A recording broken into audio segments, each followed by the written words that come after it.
O Supremo Tribunal Federal suspendeu ontem a nomeação de Lula para a Casa Civil e devolveu o processo que investiga o ex-presidente ao juiz Sérgio Moro. O ministro Gilmar Mendes acatou o mandado impetrado pelo Partido Popular Socialista, uma das 13 ações que chegaram ao Supremo desde a posse. E o que deve acontecer daqui para frente, olha... Para explicar todo o trâmite legal, nós convidamos o procurador do Ministério Público Federal, Mário Gana. Muito boa tarde, obrigado por estar aqui com a gente aqui. Uma situação que mostra que o brasileiro nunca entendeu ou tentou entender um pouquinho mais da parte jurídica de tudo que está acontecendo como antes, né? Esses dias mas aí... no Facebook todo mundo entende, No Facebook todo mundo entende, né? Nas redes sociais. O que acontece? Essa situação, Gilmar Mendes, ele... devolve o processo a Sérgio Moro. Isso significa, então, já de cara, que o ex-presidente Lula pode ser preso? Então, essa questão do Gilmar Mendes devolver ao Sérgio Moro é o seguinte: o ato administrativo que nomeou o presidente Lula, ele foi atacado por desvio de finalidade. Ele foi atacado por diversas ações. Ações populares que tramitam em primeiro grau de jurisdição, e ações que foram diretamente impetradas no Supremo Tribunal Federal. Certo. Então, durante a semana, a gente viu liminares do juiz Cata Preta, que ficou famoso, né? A gente viu liminares de uma juíza do Rio de Janeiro, de um juiz de Assis, no interior de São Paulo, todas elas suspendendo a nomeação do Lula, e uma liminar que foi indeferida no Rio Grande do Sul, numa juíza federal, dizendo que a posse devia ser mantida. Enfim, guerras de liminares, o que é normal na hipótese, né? Esse ato administrativo da Presidente da República, ele foi atacado por meio de uma ação no Supremo Tribunal Federal. Entendi. E é o Supremo que realmente deve decidir por último sobre essa questão. Então, o que Gilmar Mendes fez? Suspendeu todas as ações em primeiro grau e ele, Gilmar Mendes, como relator desses processos, deferiu uma liminar suspendendo a posse do Lula, dizendo que o ato administrativo que o nomeou é viciado, né? E dessa maneira, como ele suspendeu a posse do Lula, Lula não tem mais status de ministro. Certo. Não tendo mais status de ministro, não tem mais foro privilegiado, a investigação volta para Curitiba até que plenário do Supremo decida. Como a gente relatou aqui, várias ações foram colocadas, como você mesmo falou. Inclusive, a primeira ação do Brasil é aqui de Joinville. Aqui de Joinville, né?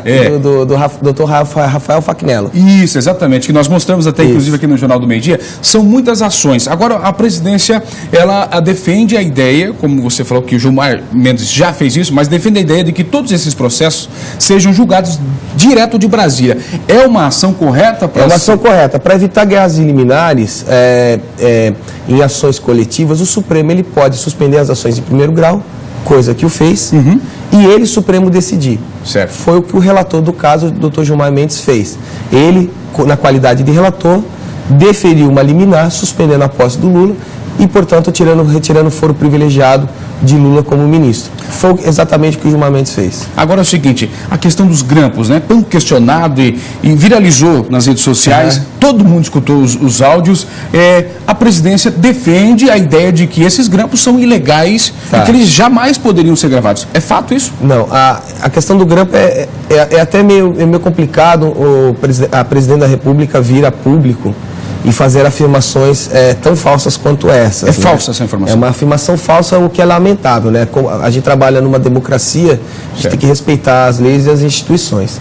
O grampo em que ela foi ouvida, ele não é ilegal, porque ela não era alvo do grampo. O alvo do grampo era um assessor do ex-presidente Lula, o telefone do assessor do ex-presidente Lula, e que não tinha foro privilegiado algum. Então, portanto, o juiz de primeiro grau poderia, de fato, determinar a interceptação telefônica desse telefone.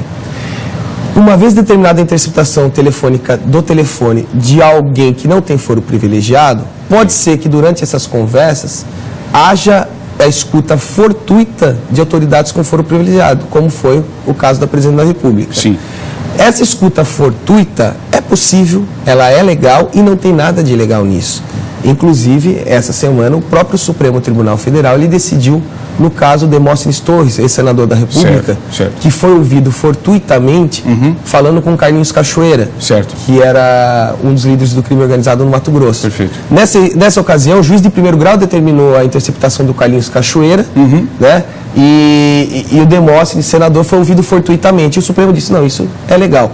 Aliás, isso é legal desde sempre no Brasil, né? Isso não há dúvida jurídica sobre isso. Então é falsa essa informação. Perfeito. Agora é o seguinte, o Gilmar Mendes entrega ao juiz Sérgio Moro o que pode acontecer agora, porque o Brasil fica nessa expectativa. O que mais pode acontecer no Brasil no que diz respeito à parte jurídica? Entra ou não entra como ministro? A Dilma pode cair ou não? O que legalmente pode acontecer? Qual é o round a vir aí pela frente? É complicado eu fazer um exercício de futurologia, até porque o Brasil está mais legal do que seriados políticos, né, da Netflix. Né? Verdade. Mas enfim, nesse momento a investigação está com a Força Tarefa de Curitiba. Certo. Né? Não existe qualquer impedimento legal para que a Força Tarefa denuncie o Lula ou arquive as investigações contra o Lula. É a Força Tarefa que vai decidir se existe acusação a ser feita. E não existe impedimento legal algum para que o juiz Sérgio Moro, que é o titular juiz natural do caso, certo, possa receber essas acusações ou, se ele entender, determinar a prisão preventiva dos investigados. Mas isso é uma decisão que compete agora à Força Tarefa de Curitiba. Tá? Ok. Isso do ponto de vista criminal. Criminal. Agora é o seguinte, só para a gente terminar rapidinho aqui. A presidente Dilma Rousseff, ela convidou Lula para ser ministro da Casa Civil. Ela não obstruiu a justiça? Ela pode cair por causa dessa questão?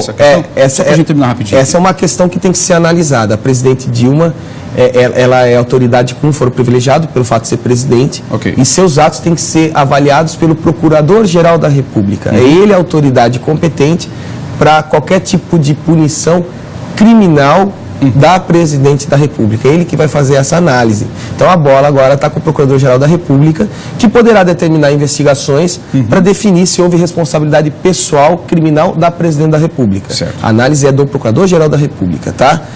Isso do ponto de vista criminal. Do ponto de vista político, é o Congresso Nacional. O rito continua. Que vai fazer o rito do impeachment ou não. É o Congresso que decide isso aí.